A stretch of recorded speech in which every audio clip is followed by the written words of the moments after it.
Visa തരാം, ജോലി തരാം എന്ന് പറഞ്ഞ് പെറ്റിച്ചാൽ ഒരു സാധാരണക്കാരന് എന്ത് ചെയ്യാൻ പറ്റും? പോലീസ് സ്റ്റേഷനിൽ പോയി SHOന് ഈ ഒരു ഫോർമാറ്റിൽ കംപ്ലൈന്റ് എഴുതി കൊടുക്കുക. ബഹുമാനപ്പെട്ട SHO മുമ്പാകെ എന്ന് എഴുതി നിങ്ങളുടെയും എതിർകക്ഷികളുടെയും പേര് എഴുതി നിങ്ങളെ ചതിച്ചാൽ നിങ്ങൾക്ക് വിസ തരാമെന്ന് പറഞ്ഞ് പണം കൈപ്പറ്റി നിങ്ങൾക്ക് തന്ന വ്യാജ വാഗ്ദാനങ്ങൾ എന്തൊക്കെ എന്നെല്ലാം എഴുതി നിങ്ങൾ അയാൾക്ക് എത്ര പണം കൊടുത്തു, ഏത് ബാങ്ക് അക്കൗണ്ട് വഴിയാണ് കൊടുത്തത് എന്നെല്ലാം വിശദീകരിച്ച് എഴുതി കേസ് അനുസരിച്ച് നിങ്ങളുടെ കംപ്ലൈന്റ് എഴുതുക. ഞാനിപ്പോൾ തന്നത് ഒരു ഫോർമാറ്റ് മാത്രമാണ്. ഇനി കംപ്ലൈന്റ് പോലീസ് SHOക്ക് എഴുതി അവിടെ നടപടിയൊന്നും ഉണ്ടായിട്ടില്ലെങ്കിൽ അത് SP ക്ക് സമർപ്പിക്കുക.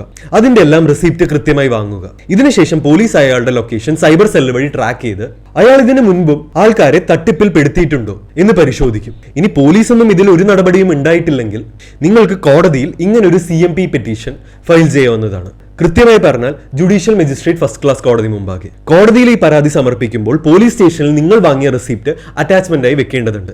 ഒരു കാര്യം ദയവ് ചെയ്ത് ശ്രദ്ധിക്കുക, റിക്രൂട്ട്മെന്റ് ലൈസൻസ് ഇല്ലാത്ത ഒരുത്തനും 10 പൈസ ജോബിനെയോ വിസയ്ക്കോ കൊടുക്കാതിരിക്കുക. അയാൾക്ക് റിക്രൂട്ട്മെന്റ് ലൈസൻസ് ഉണ്ടോ എന്ന് ചോദിക്കുക. പ്രൊട്ടക്ടർ ഓഫ് ഇമിഗ്രൻസും മിനിസ്ട്രി ഓഫ് എക്സ്റ്റേണൽ അഫയേഴ്സും നൽകുന്ന ഒരു സർട്ടിഫിക്കറ്റ് ആണിത്. ഇതൊന്നുമില്ലാതെ ഒരാൾക്കും ജോലി തരാം എന്ന് പറഞ്ഞ് കൊണ്ടുപോകാനുള്ള അധികാരമില്ല. ഇല്ലെങ്കിൽ ഞാനീ കൊടുത്ത ഗവൺമെന്റ് വെബ്സൈറ്റിലെങ്കിലും അവരുടെ പേരുണ്ടോ എന്ന് സെർച്ച് ചെയ്യാം. ഇല്ലാത്ത കാശ് 10 ലക്ഷം റുപ്യ പലിശക്ക് എടുത്തിട്ടാണ് ഞാൻ തന്നത്. നിന്റെ MD എവിടെ പോയി പറഞ്ഞു? കാനഡയിൽ നിന്ന് ഇങ്ങോട്ട് പോരെ.